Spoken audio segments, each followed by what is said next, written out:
I would like to speak directly to the people and leaders of the Islamic Republic of Iran. Your great and celebrated culture. Over many centuries, your art, your music, literature, and innovation have made the world a better and more beautiful place.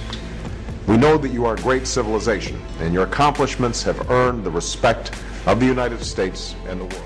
The United States is not and will never be at war with Islam.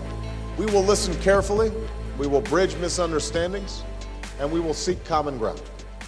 We will convey our deep appreciation. But in January, President Obama told the New Yorker magazine's David Remnick that ISIS was like a JV basketball team. He said, quote, "The analogy we use around here sometimes, and I think is accurate, is if a JV team puts on Lakers uniforms, that doesn't make them Kobe Bryant." For the last several years, we have consistently taken the fight to terrorists who threaten our country. We took out Osama bin Laden and much of al-Qaeda's leadership in Afghanistan and Pakistan. This is an NBC News special report. Sadly, today we learned he was apparently beheaded. Another American has been beheaded. As our strategy develops, we will continue to consult with Congress, but I don't want to put the cart before the horse. We don't have a strategy yet. ISIS claims the photos show its fighters executing more than 1,700 men. She's accused of adultery. And this ISIS internet video show the moments before she's stoned to death. Her father refuses to forgive her. The video shows the stones battering the young woman. As a boy, I spent several years in Indonesia and heard the call of the azan at the break of dawn. I have known Islam on 3 continents. That experience guides my conviction. ISIS may have slaughtered another hostage. This image was released, showing one of the hostages holding a picture of the other decapitated. It appears tonight that ISIS may have slaughtered another hostage. This time the victim would be ISIS Japanese. Executed a Jordanian Air Force pilot by burning him alive. The last American hostage held by ISIS, a young woman, Kayla Mueller, 26 years old, is dead. And I consider it part of my responsibility as President of the United States to fight against negative stereotypes of Islam wherever they appear.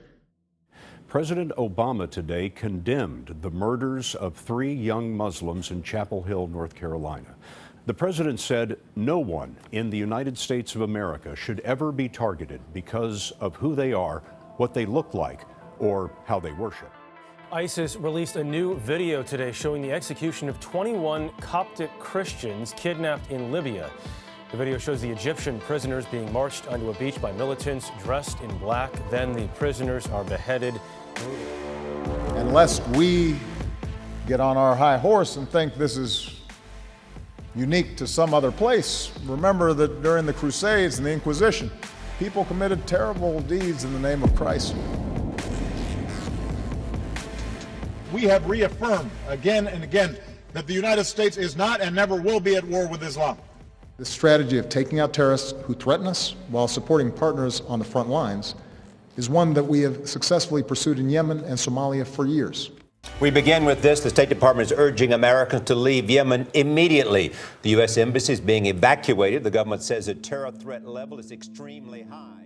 The future must not belong to those who slander the Prophet of Islam. It's been called the worst terrorist attack in Europe in years, and it has shocked France to the core. I want the people of France to know that the United States stands with you today, stands with you tomorrow. President Obama's absence was jarring to many in a scenario where adversaries such as Israel's Benjamin Netanyahu and Palestinian President Mahmoud Abbas joined European leaders and millions of people to show the world is united against extremists. The world hears a lot about the terrorists who attacked Charlie Hebdo in Paris, but the world has to also remember the Paris police officer, a Muslim, who died trying to stop them.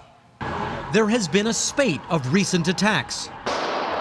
The gunman in Canada the man with an axe in New York, the attack on a cafe in Sydney. Good evening. Scott is off. I'm Maurice Dubois. The White House wants you to know the Pentagon is working on military options for dealing with terrorists. Right now, what we're doing is trying to take their leaders and their fighters off the battlefield in Iraq and in Syria. We're killing a lot of them, and we're going to keep killing more of them. But we cannot win this war by killing them. We cannot kill our way out of this war. We need, in the longer term, to go after the root causes that leads people to join these groups, whether it's lack of opportunity for jobs. After being criticized for not mentioning the word Islamic when referring to extremists, he called for confronting the threat squarely and honestly. We are not at war with Islam. We spend more time talking about what do you call it, as opposed to what do you do about it, you know? I mean, really.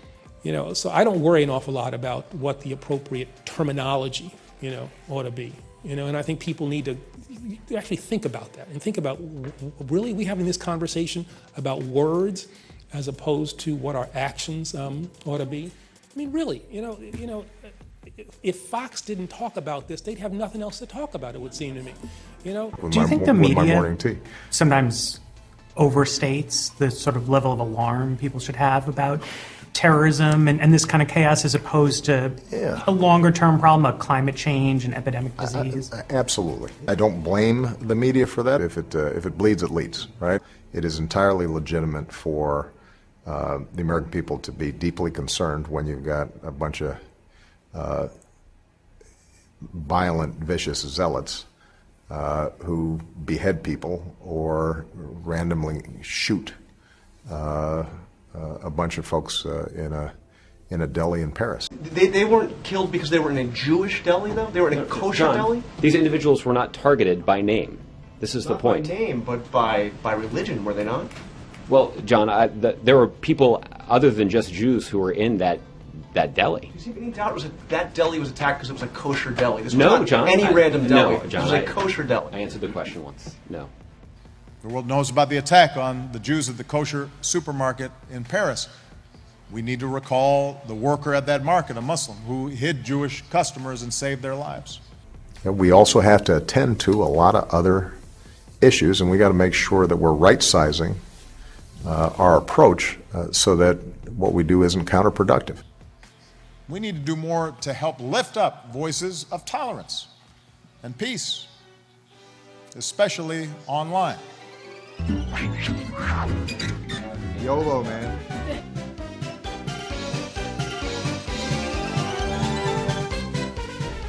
Hey, everybody. I've been doing some work on State of the Union. One of the things that I'm going to make an early announcement about this week is the issue of getting faster broadband.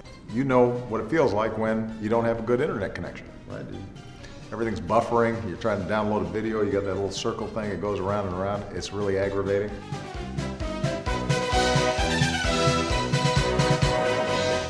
But the notion that the West is at war with Islam is an ugly lie. We will defeat them, we will fight them till we clean our country from their dirts. We bombarding them, we are chasing them, they retreat to the back. They try to mislead the audience, the public opinion. No, this is silly. And I consider it part of my responsibility as President of the United States to fight against negative stereotypes of Islam wherever they appear.